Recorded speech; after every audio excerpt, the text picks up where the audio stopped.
wabarakatuh. Kembali lagi saya bersama dengan saya Fritz Alorboy. Kali ini saya mau minta pendapat salah satu tokoh nasional yang dimana orang yang saya kagumi sejak saya sementara kuliah S2 di Jogja dari tahun sekitar 2016 saya sudah kagumi beliau karena beliau sering masuk di TV. Saya pun kepo kapan bisa duduk bareng dengan beliau, kapan bisa diskusi dengan beliau. Ternyata puji Tuhan alhamdulillah bisa bertemu dengan dia. Bang Arief Puyono, siapa sih yang tidak kenal? Kalau berdiskusi di TV, wah keren banget. Apalagi di tahun 2019 itu Bang, aduh saya suka sekali nonton. Abang menantang orang, membela Pak Prabowo. Saya suka orang-orang yang punya keberanian begini. Mari kita mendengar Bang Arief Puyono, mantan pengurus salah satu partai, petinggi partai. Beliau ini orang hebat, menjadi otak daripada keberhasilan Pak Prabowo. Saya mau tanya dulu terkait dengan PIK 2. Kenapa PIK 2? Saya sempat membaca sebuah tulisan di TikTok atau Bapak sementara bicara tentang PIK 2 ya Pak. PIK 2. Jadi saya kepo. Nah, menurut Bapak bagaimana nih? Banyak orang yang menyerang PIK 2, sementara PIK 2 itu mampu menyerap lapangan pekerjaan begitu banyak, ratusan ribu, dan juga memberikan pajak yang begitu tinggi kepada negara. Masa kita tidak berterima kasih kepada PIK 2, malah kita meminta agar tutup PIK 2, hajar pemiliknya dan sebagainya. Sebagai tokoh nasional, apa pandangan Bapak? Kecewa saya. Kecewa? Sangat kecewa, terutama kan saya melihat tokoh-tokoh yang ada di belakang itu yang menolak ya dengan jargon oligarki, terus jargon kerakyatan. Memang mereka siapa di tahun 98? Ya kan? Benar nggak? Benar. Siapa mereka itu di tahun 98? Ya kan? Lalu mereka pernah nggak jadi pejabat negara? Said Didu. Said Didu bekas Sesmenek BUMN. Ya. Apa prestasi dia di BUMN? Tuh, apa prestasi Pak Said Didu menurut Pak Arief? Apalagi pada saat itu saya sebagai Ketua Federasi Serikat Pekerjanya BUMN Persatu. Berapa banyak di masa dia BUMN terlepas ke asing? Ya. Jadi artinya beliau pernah melepaskan begitu banyak BUMN ke asing. Terus lantas sekarang dia bilang jangan ikut antek-antek asing nih, bagaimana? Nah, iya, yang kedua. Kok dia baru ngomong sekarang tentang oligarki? Kemarin kemana begitu ya? Kemarin kemana waktu punya jabatan Sesmenek BUMN? Ya kan? Benar nggak? Saya kira itu berarti dia framing ya Pak? Ya framing, artinya justru terus ada beberapa lagi lah jenderal-jenderal apa mereka prestasinya untuk Indonesia. Ya kan? Saya lebih menghormati tukang warung kopi atau Starbucks keliling. Starbucks keliling. Ya kan? Kan Starling itu pasti banyak tuh di PIK 2 kalau dibangun. Betul, banyak sekali Pak. Ya kan? Nah, satu.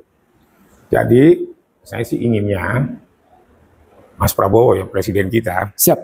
Sahabat saya. Ya sahabat kan? Bapak ya?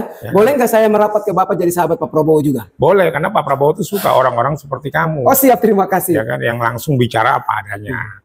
Ya, jangan terpengaruh oleh sebuah politisasi busuk yang dilakukan oleh grup-grup tersepuh, gitu kan?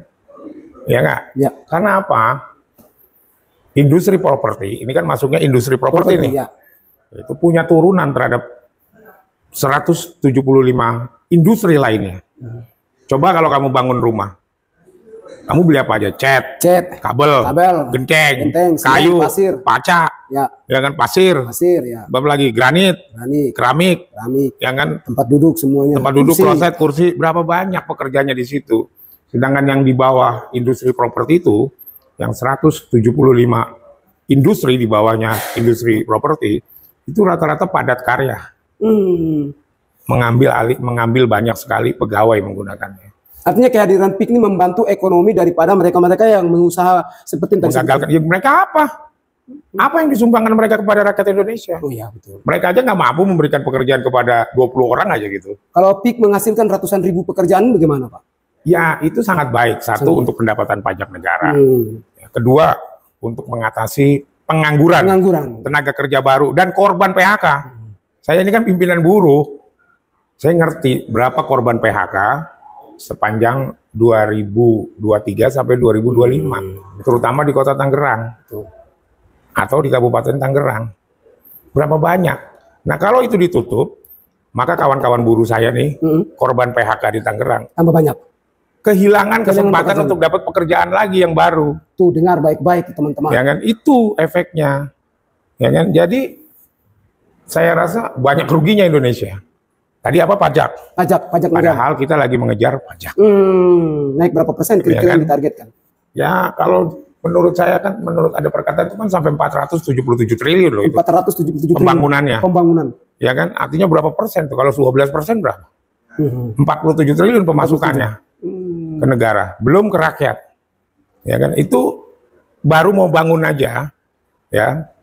Itu menyangkut 175 industri yang berhubungannya. Secara ekonomi kerakyatan ada perputaran ekonomi di situ ya Pak? Ya pasti dong, Fritz. Belum lagi kalau nanti ada mall. Mall ya. Ya kan? Sirkuit yang akan ya, dibangun. Sirkuit untuk menunjukkan bahwa Indonesia modern lah. Ya kan? Jangan kalah sama Singapura sama Malaysia yang udah punya sirkuit internasional. Berarti Indonesia belum punya nih? Belum punya. Berarti rencananya mau ditaruh di PIK begitu ya? Iya kan, kita kemarin baru apa? Formula E kan? Ya, Formula E. Kan? Belum Formula 1. Jadi artinya kalau dibangun lagi akan menghasilkan banyak lapangan pekerjaan di situ. Lebih banyak lapangan pekerjaan, turis akan datang, penggemar-penggemar F1. Artinya kita sudah tidak boleh lagi bilang antek-antek asing ada di PIK begitu ya? Aduh, antek asing yang mana? Ya kan? Bener nggak? Betul. Sekarang begini tadi yang saya bilang, kita belum bicara F1. Kita bicara mall. Di mall nanti yang dijual apa? Sepatu, tekstil, sendal, baju. Ya kan, makanan di situ lagi, makanan rakyat, betul, ya kan, bener nggak? Boleh juga taruh, mungkin bisa berusaha di situ. Ya pasti boleh dong, kalau kita punya modal. Dikasih izin tidak nih Pak? Ya pasti dikasih izin dong. Artinya PIK2 akan membantu seluruh masyarakat Indonesia ya? Iya dong, yang penting punya modal kan, bener nggak? Betul. Nah kalau sudah seperti itu, apa nggak lebih banyak manfaatnya daripada mudaratnya? Betul. Dibandingkan orang-orang itu yang protes, ya kan, bener nggak? Benar. Nah, mereka udah buat apa untuk Indonesia, orang jadi Sesmenek BUMN aja nggak becus. Itu artinya yang pernah menjadi sekretaris BUMN itu udah buat apa? Kata Pak Arief. Oh ya iya, Merpati aja bangkrut. Memang Erick Thohir hari ini banyak membuat menutup BUMN, akses dari mana? Akses dari zamannya Said Didu. Mengurus BUMN tidak benar. Mengurus BUMN saja tidak benar kok, kritik Pak Prabowo, kritik Pak Jokowi. Ya, iya. Sudah di framing bahwa Jokowi kerjanya begini, Prabowo. Jadi gini, bukan nyepik, tapi yang dihantam Pak Prabowo di era dan Pak Jokowi. Memang banyak BUMN ditutup. Ya. Tapi ditutup itu bukan karena keadaannya itu terjadi di era Jokowi. Terjadi dulu dong kan, perusahaan berjalan. Ya. Artinya ada awalnya itu pengurusannya nggak benar. Nah saya itu Sesmenek BUMN. Tidak mampu berarti? Tidak mampu. Tidak mampu komen presiden. Ya kan? Mampu nggak? Tidak mampu. Susno Duaji. Susno Duaji, ya, yang lagi protes-protes nih. Ya kan bekas narapidana. Yang protes Pak Prabowo. Narapidananya apa? Kasus korupsi juga. Kasus korupsi? Ya, iya. Protes speak begitu. Iya. Kalau Arief Poyono ada nggak? Nggak ada, saya belum pernah dengar, saya belum pernah melihat catatan buruk dari Bapak sendiri. Ada nggak? Nggak ada. Saya selalu kan apa? Berjuang untuk buruh. Buruh, rakyat kecil. Petani. Ada nggak saya main proyek? Nggak ada, saya pernah jadi pejabat negara? Enggak. Kenapa Bapak tidak ingin jadi pejabat negara, tidak bercita-cita jadi menteri seperti kubu sebelah yang mungkin tidak dapat jabatan sehingga PIK menjadi sasaran, Pak Aguan jadi sasaran, Pak Jokowi jadi sasaran, Pak Prabowo jadi sasaran, empuk dihajar? Saya nggak tertarik, Fritz. Oh. Kenapa? Saya jujur dan bisa ngukur diri. Kalau saya itu memang belum punya kemampuan untuk jadi menteri. Yang kedua, saya nggak punya belum punya keberanian untuk malu. Keberanian untuk malu. Ingat, belum punya keberanian untuk malu. Itu gimana sih maksudnya? Ya kalau gagal gitu kan malu kita. Oh, ya, artinya perusahaan atau lembaga yang Bapak pimpin kalau tidak berhasil, Bapak malu. Gitu? Malu. Kalau yang lain, terus ada lembaga kita gitu kan. Berarti Pak Said Didu tidak merasa malu atau gimana? Ya saya nggak ngomong gitu kan. Kalau saya tuh belum punya keberanian untuk malu. Malu. Harusnya dia malu juga ya begitu, karena gagal. Mungkin dia nggak, makanya karena nggak punya keberanian untuk malu, dia jadi pejabat negara dulu gitu loh. Ya kan? Ambil tapi gagal. Jadi bagaimana mau jadi wakil menteri atau mau jadi menteri? Toh gagal juga ya, dites dengan sekretaris gitu aja. Jadi kembali lagi tadi ke PIK 2. Ya, PIK 2 itu lebih banyak manfaatnya bagi rakyat Indonesia dibanding manfaatnya kelompok penolak itu. Ya kan? Jangan mereka semangat. Ternyata di balik itu semua, kelompok-kelompok ini ada kepentingan besar. Dan ingin menikmati juga. Bukan menikmati. Mendegradasi kepemimpinannya Prabowo. Dengan PIK 2 batal, yang tadinya bisa jadi sumber pendapatan negara, sumber lapangan kerja, sumber perputaran ekonomi hilang. Nah, akhirnya Prabowo akan disalahkan nih. Prabowo gagal karena ada pertambahan pengangguran dari 7 juta menjadi sekian. Iya, gitu kan, benar. Berarti strategi mereka untuk menghajar Pak Prabowo nih. Menghajar Prabowo. Dengar pendukung Pak Prabowo, jangan diam karena ini orang-orang tertentu sementara mempropaganda agar menghajar Pak Prabowo dengan cara ini. Biar internasional. Prabowo itu kan ingin sekali adanya kerjasama investasi dari luar negeri, memasukkan modal ke sini. Oke? Nah kalau sudah seperti itu, mereka tuh memang punya rencana besar agar pemerintahan Prabowo nggak dipercaya sama investasi asing, nggak ada jaminan hukum, seluruh masyarakat nggak ada jaminan politik. Ngeri? Saya paham. Ya kan? Strategi mereka nih. Strategi mereka besar. Kira-kira siapa di belakang nih? Pasti ada orang-orang tertentu. Saya tuh mikir begini, Bang, membawa masyarakat itu demo sana, marah sini, ambil duit dari mana? Itu saya juga mikir. Jangan-jangan ada orang tertentu yang pasti ada bandarnya. Saya udah tahu bandarnya siapa, tunggu aja nanti. Oke, nanti kita bongkar pelan-pelan. Iya tadi itu loh. Dengan begitu kan sepertinya Pak Prabowo tidak bisa menjamin kepastian hukum, kepastian politik untuk investasi. Ya kalau yang namanya investor dalam negeri aja digituin, apalagi luar negeri. Apalagi luar negeri, takut mendingan duitnya nggak usah ke Indonesia. Betul. Lebih baik ke Thailand, Singapura, Vietnam, yang baru-baru, Vietnam, Burma, Myanmar, ya.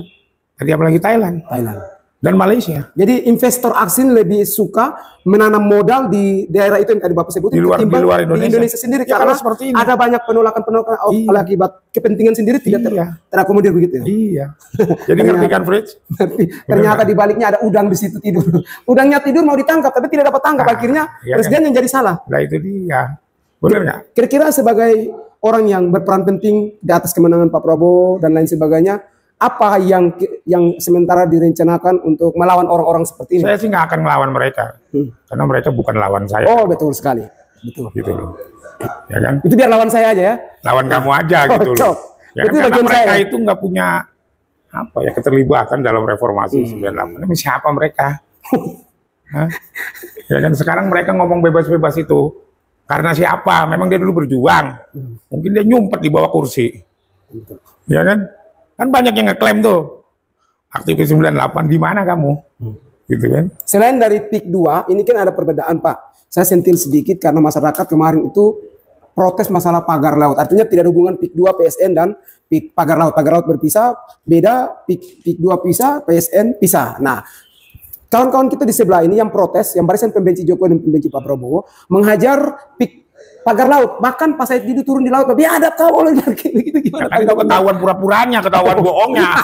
Ya kan orang nggak pernah main di laut, bukan mainnya di kantor-kantor BUMN aja dulu. Tahu gagal terus nyebur di laut. Gagal lampiaskan emosi di laut. Iya, kan masyarakat harus ngerti.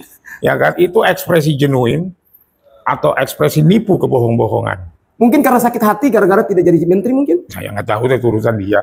Jadi dia baru terjun ke laut sekarang. Kemarin kenapa? Kemarin kemana begitu ya? Kan itu dibuat katanya dari tahun 2014. Ya 2014. Dia masih jadi menteri, kenapa dia nggak nyebur? Oh, jadi waktu itu beliau masih sekretaris BUMN, masih ada jabatan di sana. Kenapa tidak nyebur? Kenapa baru sekarang mau nyebur? Nyebur laut gitu kan? Laut. Ya kan? Mungkin tangkap ikan mungkin, kerang hijau di situ. Ya, hati digigit buaya nanti di situ. Ya kan? Buaya darat atau buaya laut? Ya, mungkin buaya mana gitu kan? Jadi kan masyarakat tuh harus ngerti mana tokoh yang berjuang secara genuine dan tokoh yang berjuang secara pura-pura. Mungkin sakit hati kali. Tanahnya, saya dapat kabar, saya kemarin ke lokasinya. Karena begini aja lah. Tanahnya mungkin tidak laku kayaknya. Begini aja, Frit. Kita pakai pembuktian terbalik aja. Oh, pembuktian terbalik ya. Ya kan? Berapa sih gaji Sesmenek BUMN? Ingat, berapa sih gaji Seknek BUMN? Berapa kekayaan dia kita hitung. Gitu aja gitu loh. Oh gitu ya. Berarti tanah kemarin makanya harganya naik menjadi 1,5 ditolak. Saya nggak tahu itu. Saya nggak mau 150 miliar ditolak. Kan. Tapi kembali lagi, rakyat harus menilai secara cerdas, pintar.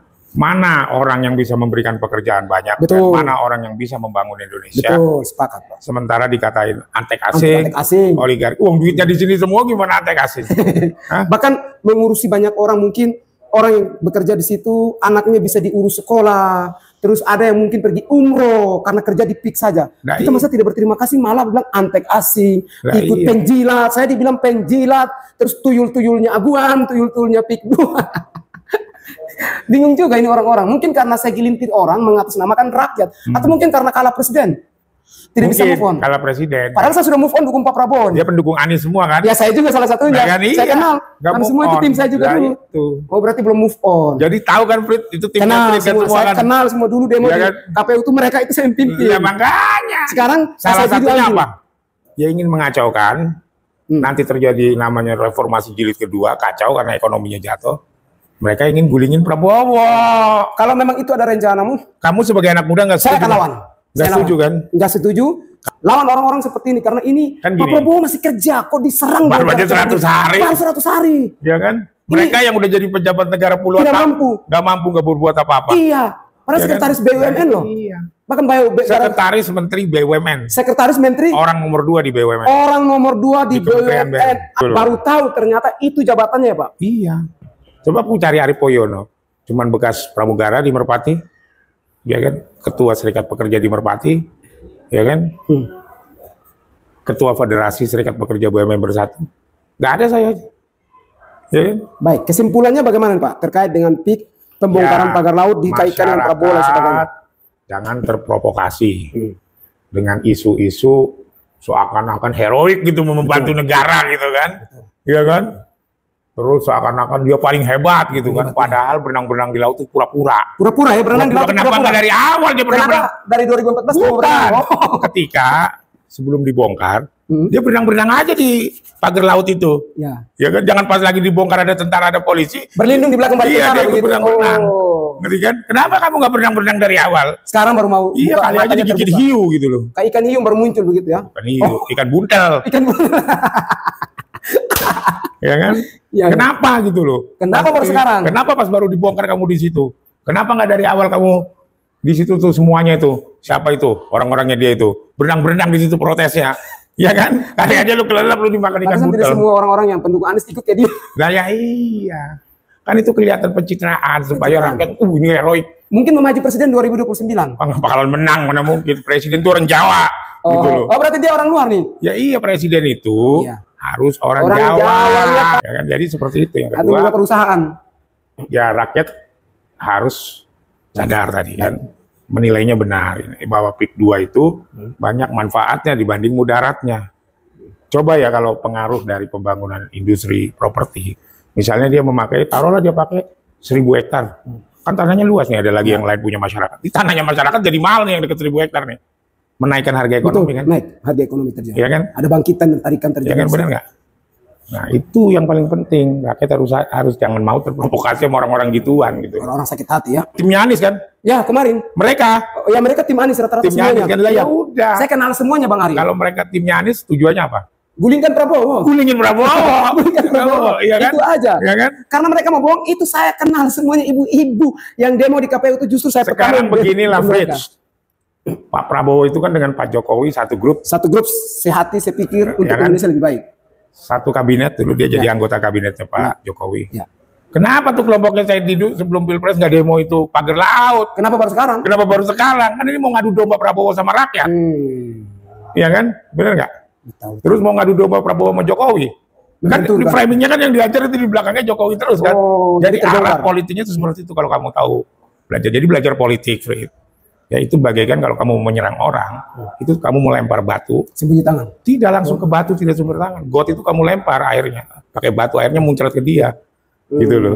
Itu teori politik. Ya, jadi ujungnya itu mereka mau gulingin Prabowo sebenarnya. Gitu loh. Ya, ujungnya mereka mau gulingkan Prabowo. Udah Pak Prabowo dengar baik-baik. Kalau saya Pak Presiden minta relawan-relawan kepung mereka demo balik lawan. Contohnya, pagar laut udah ada dari dulu kan? Ya, dari 2014. Kenapa mereka nggak protes? Kenapa baru sekarang? Di eranya Jokowi, kan Prabowo baru 100 hari. Baik. Iya kan?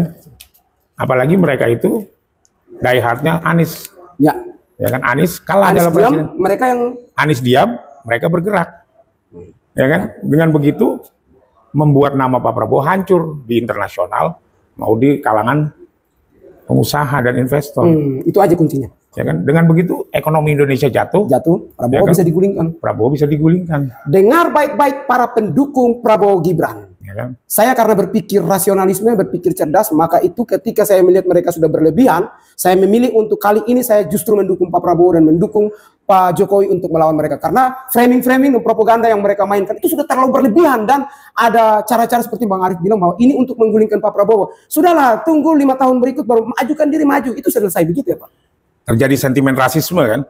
Ya. Dimainkan kan, sama nggak kayak 98? Mungkin kamu masih kecil. Masih kecil belum tahu. Ya kan? Pak Harto jatuh kan begitu dihajar rasisme. Ya kan? Itu strategi menggulingkan Pak Soeharto mau terjadi. Mengadu domba antara rasis ini dengan rasis ini. Gitu. Politik adu domba nih. Iya, gitu kan. Kebencian kepada sebuah rasis mereka lakukan. Ya kan? Rusuh kan? Ya kan? Nggak mau kan melihat begitu. Kayak Pak Harto akhirnya mundur. Ekonomi jatuh, ya kan? Rusuh terjadinya. Chaos di antara rakyat. Jadi ujungnya mereka itu ingin menggulingkan Prabowo. Udah, itu saja. Jadi kuncinya. Pertama apa? Pertama-tama dia mau gulingin siapa dulu? Gibran tidak jadi. Sekarang lagi mau lagi. Iya, gulingin Gibran kan nggak bisa dia satu paket. Salahnya Gibran apa? Ya kan? Harusnya pendukung Mas Gibran dan Pak Prabowo bangkit dong lawan.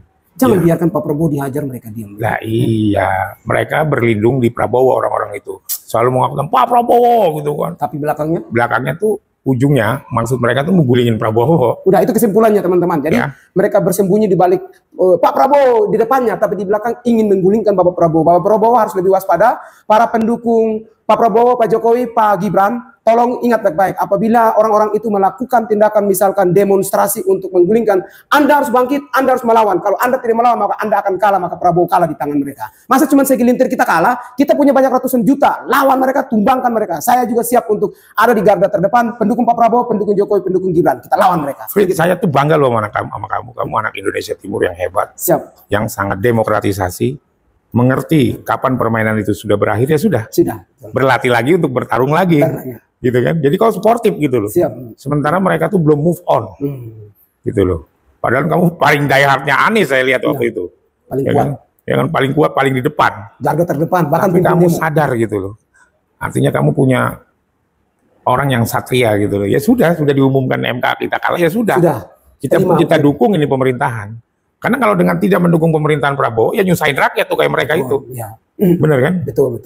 Ya kan? Apalagi kalau sudah bicara hukum. Kalian udah menggugat secara hukum. Selesai, tidak menang, kalah. Mereka menggugat hukum PIK 2 kan digugat. Sementara berjalan. Ya sudah, kita percayakan pada hukum dong. Sidang pertama ditunda karena administrasi gagal. Sidang kedua ditunda karena administrasi gagal. Sidang ketiga ditunda karena administrasi gagal lagi. Artinya pengacara dia ini gimana? Yang negara demokratis. Itu ujungnya, pedangnya itu adalah hukum. Percayakan aja pada hukum kita. Apalagi Pak Prabowo sekarang sangat mengedepankan masalah hukum. Ya kan? Tegas dalam hukum. Ya sudah, kamu lewat hukum. Jangan provokasi rakyat untuk membenci sesama. Mereka harus lakukan itu karena mereka tahu di MK, di Pengadilan Jakarta Pusat nanti kalah. Jadi caranya adalah mereka adu domba supaya ini antek-antek asing supaya mempengaruhi. Hakim, nggak bisa hakim mempengaruhi gitu. Ingat, nggak bisa. Mungkin begitu saja. Sekian dan terima kasih bersama dengan saya Fritz Alorboy dan Pak Arief Puyono.